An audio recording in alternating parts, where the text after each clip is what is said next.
their land. And I want to underscore the word willing. And land use debates tend to be highly contentious, and I think we can remember some debates in Truckee that were highly divisive and fragmented and polarized the town. Land trusts are unique in so much that we work for a win-win solution that represents the public and the private interest. Another thing that land trusts can do that is unique is that we can leverage the private and public sectors to make deals to preserve lands that the private and public sectors couldn't do on their own. So that's a little bit about the history of land trusts and the emergence of the organizations in the United States today. Well, Kathleen, you spearhead then the group of people, if you will, who provide the steering for the Truckee Donner Land Trust. Exactly. Our land trust is about 10 years old, and it was founded by a group of people who love to hike here, love to recreate here, cared a lot about our environment and the scenic preservation of the Truckee area.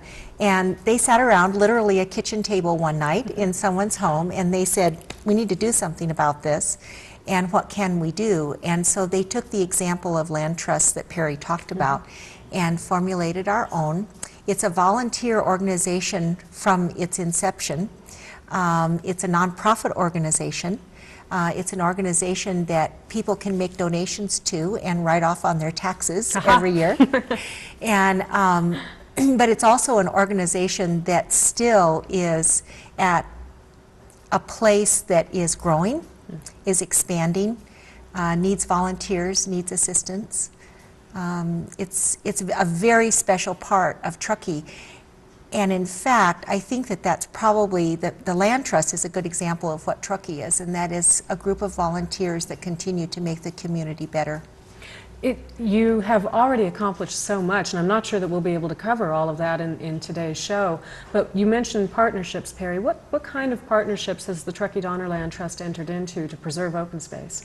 Well, principally we are partnering with California State Parks, and one of our projects that we'll talk about later this evening is the expansion of Donner Memorial State Park. We also have partnered with the United States Forest Service, Rexon Park, even the town of Truckee. The great town of Truckee. We also partner with individuals. There's individuals in our community that have made land donations so that part of what we see going down Highway 80 is going to be there forever in its current state. So individuals can make donations in terms of land to the Land Trust. They can do it through endowments, they can do it through conservation easements, and anyone who's interested in donating land can contact us, and we'll help them make that part of their tax portfolio. Well, we'll mention this a couple of times during the show, but what is a good telephone number to contact the Land Trust? 582-4711. Okay, good. And as I say, we'll be repeating that a couple of times. Let's talk about some of the projects that you're currently working on, and I know there's a list. Well, the focus of our organization to a large extent has been Donner Memorial State Park, and even more specifically Coldstream Valley. And the organization started in 1990 and with the acquisition and the purchase of 40 acres in Coldstream, and we did that purchase to protect threatened and vulnerable parts of the Immigrant Trail. Since then, we've gone on to purchase, or we have option on, more than 500 acres in Coldstream, and those will be included in the Donner Memorial State Park expansion that we're working on right now. Well, let's talk about some of the projects. We have some photographs. Some of them are quite beautiful. I understand most of these are from Larry Prosser. We'll start with the Shallenberger Ridge and start here. We've got a map, and you can see Donner Lake on the top of your screen, and then the border. Is that border the lands that have now been acquired by the Land Trust?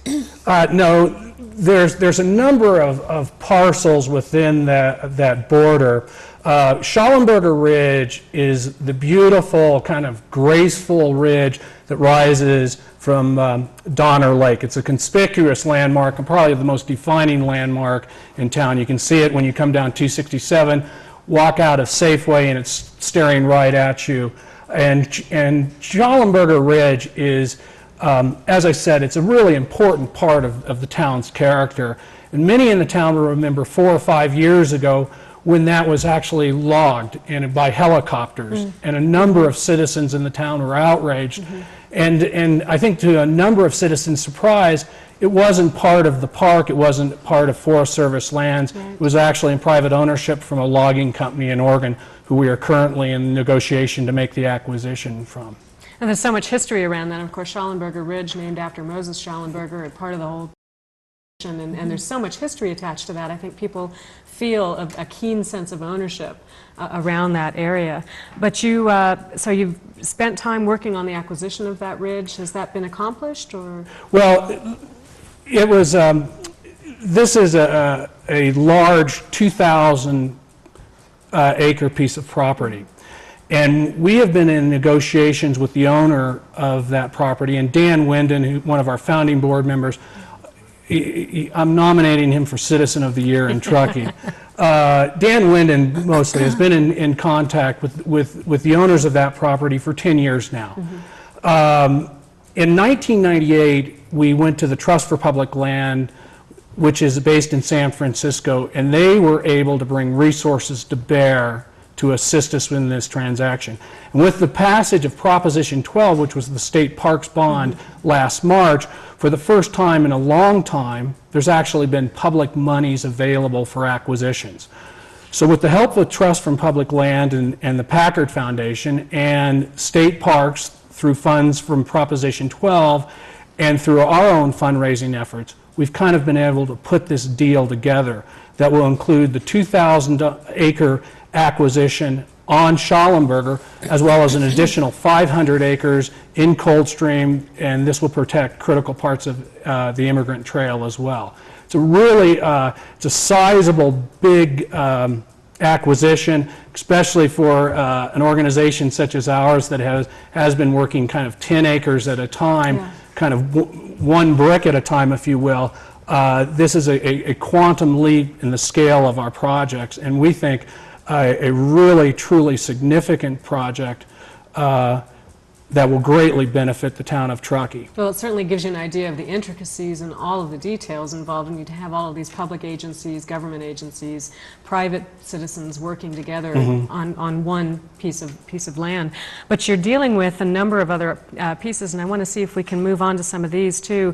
You mentioned the Immigrant Trail, but the Donner Lake Rim Trail has been a focus of the Land Trust Energy. I know Kathleen. That's just a real favorite piece of my involvement with the Land Trust, and Buddy Hunt has been the person who has spearheaded the majority of that program along with Judy Mayorga, and it's going to cover about 22 miles that will be a scenic trail all around Donner Lake. It will come into the Pacific Crest Trail. You'll actually be able to hike through it from downtown Truckee. You'll be able to access. If you think of it in the long term, it is a piece that will allow you essentially to hike the lake trail all around Lake Tahoe, all around Donner Lake. You essentially never have to set foot on a highway to enjoy our scenery here. Well, and I know we can see some shots here now on the camera of folks working on the trail. This is something I've done for the last 4 years. I know you've been out there. There have been some of the same faces out there every year. We have people come from all over the United States who actually come just to work on the trail. And in addition, I think that in the future we're looking at partnering with some of our youth groups to give them the experience of being able to see what trail building is all about. The first time I went out and worked on the trail, I was amazed at what it really takes. This is not just clearing brush. Not by a long shot. Although the day I was out there with Breeze Cross, it looked like he'd been pulling roots out with his teeth. I'm not sure what he was doing. But in terms of planning, land acquisition, the trails have to meet a lot of different criteria. It's really much more involved than folks would think. It certainly isn't just clearing brush. Well, this will be a multi-use trail for equestrian use, mountain bikers, and hikers. And we're building it to California State Park standards. That's great. And I should mention too that now that with the pending acquisition of Shallenberger and its inclusion in Donner Memorial State Park, the state will be taking over kind of building the trail on those lands, and they're terrifically excited about this. And this is going to be a wonderful addition to the park as well. Well, and it gets the volunteers off the hook for that segment of the trail. Well, there's plenty of work on the northern side of the trail, so don't fret. Well, let's talk about that too. The trail runs through Shallenberger, or across Shallenberger, but it also runs through Negro Canyon on the far side of Donner Lake, or on the north side of Donner Lake. That's correct. And you've been dealing through the Land Trust with the Negro Canyon and acquisition of lands there. Can you give us an update on that? Well, the Nevada General Plan permits the building of, I believe it's 41.5 acre ranchettes in Negro Canyon. We believe that this is a critical viewshed to us and an inappropriate use of that land. And again, on the map you can see on your screen, that's Negro Canyon sort of blocked out in the dark line just to the north of Highway 80 in the north of Donner Lake. That's right. If you're coming down 80, and when you get to the first Donner Lake exit, and you look to your left, you're looking up Negro Canyon. This land has great, obviously, hiking potential.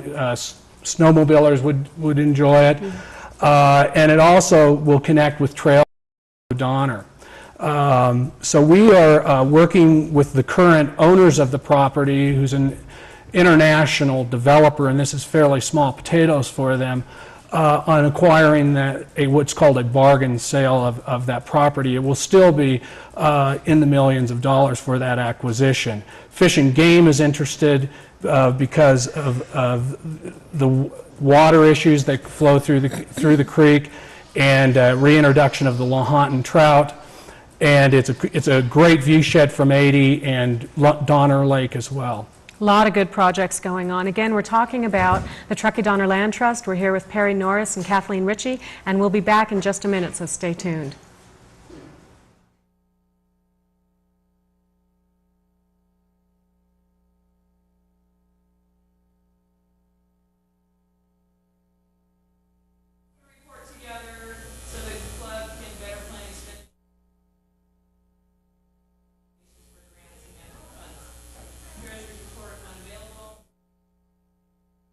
Volunteers, need for funds. Do you have any upcoming events you want to talk about?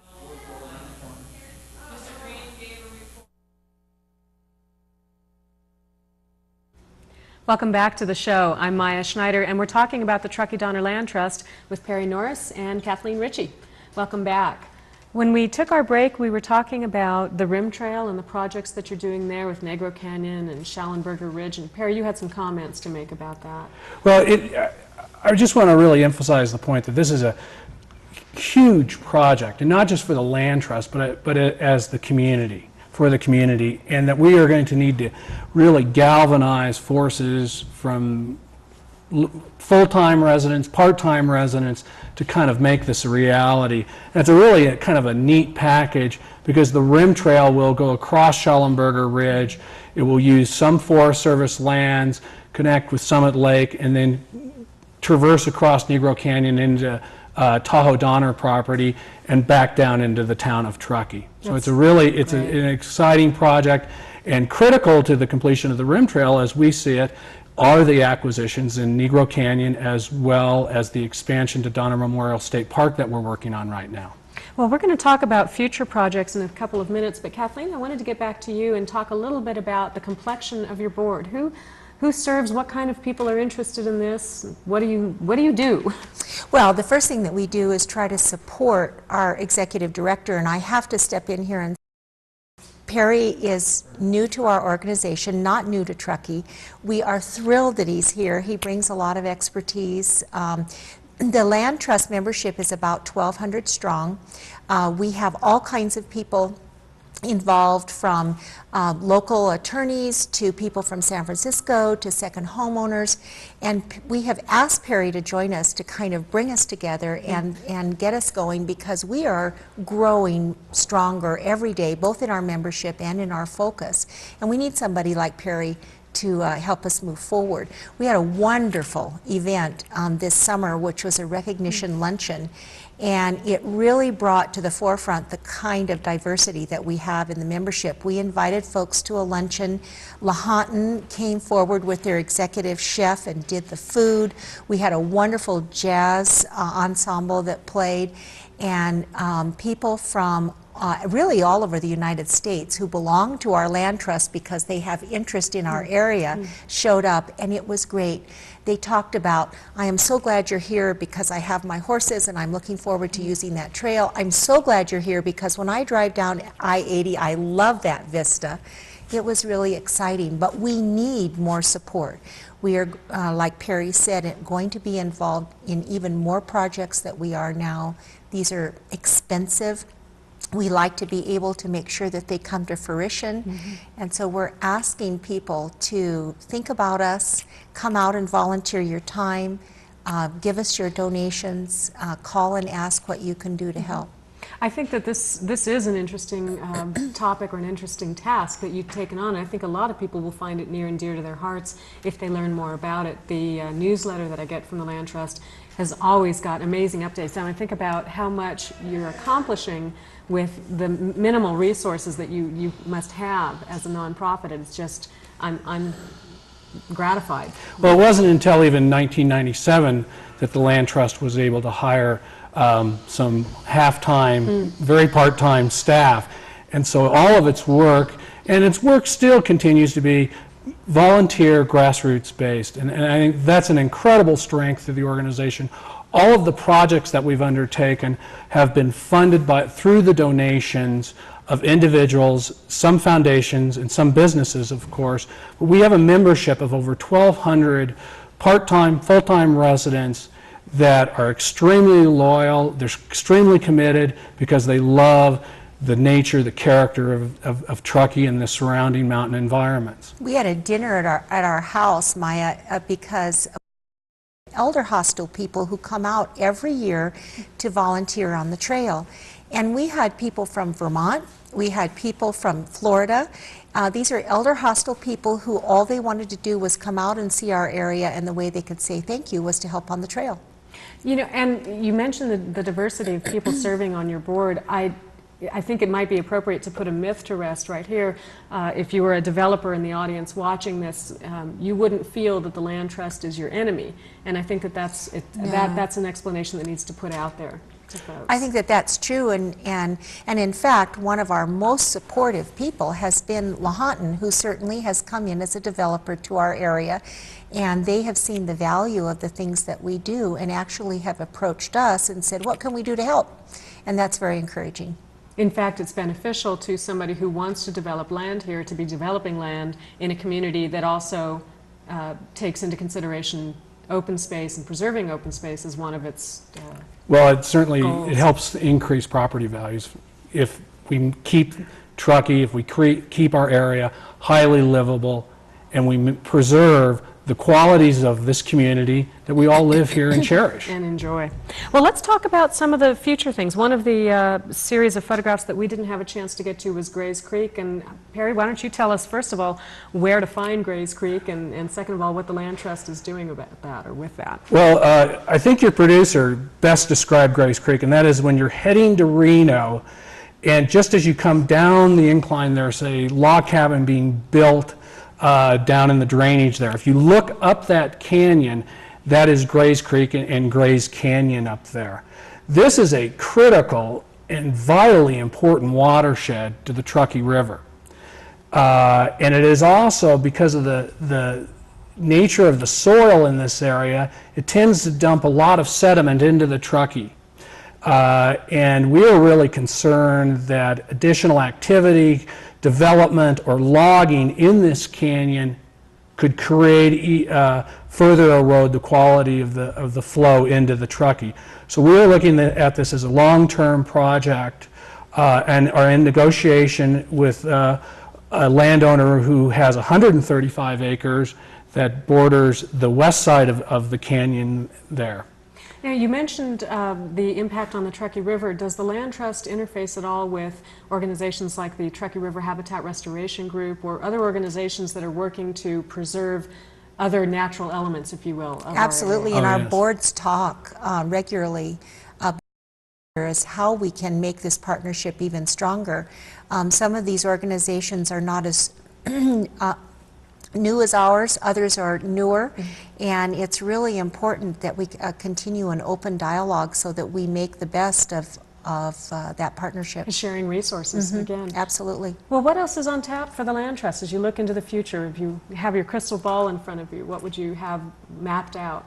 Well, I think I've been out of Truckee for 3 years and returned just about the time the snow hit in October.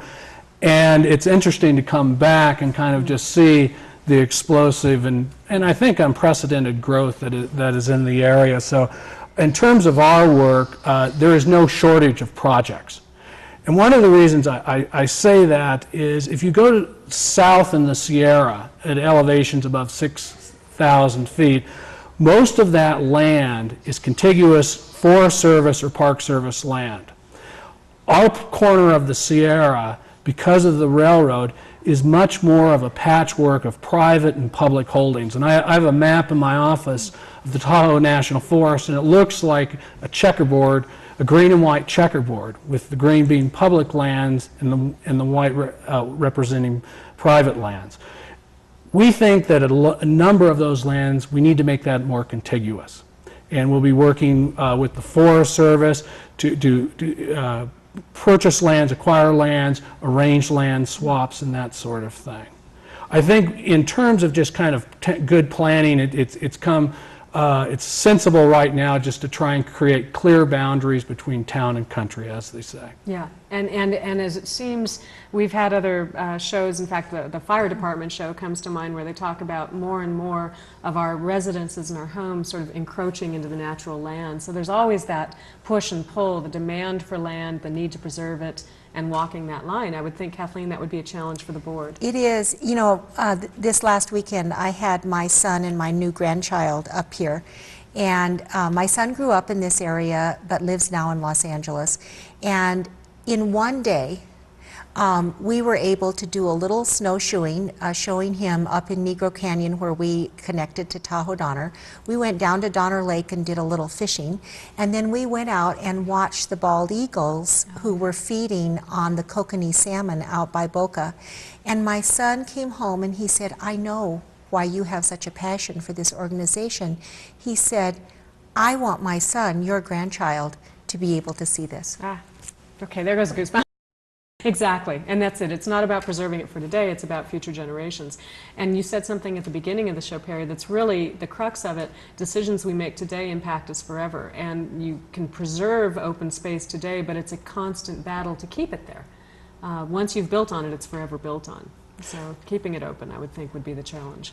Well, and with the booming economy, especially in the Bay Area, it's created this rapid growth curve that we're experiencing, and I think that there's a number of blueprints that for development that are just wrong for the area. But I really want to emphasize that we are not an anti-development organization. And the great thing about what we do is we don't coerce anyone, and that we work with willing landowners, and we really do create a win-win for public and private interests. That's it. That's the bottom line. And that's a good segue to get out of the show. Perry, I want to thank you very much for being on the show. Thank you for having me. And thank you for everything you're doing with the Land Trust. Kathleen Ritchie, nice to have you Thanks as for well. having us. It was wonderful. It was great to have you both here. Thanks for the update. You've been watching Truckee Talks. This was about the Truckee Donner Land Trust, and thanks for joining us. We'll see you next time on the show.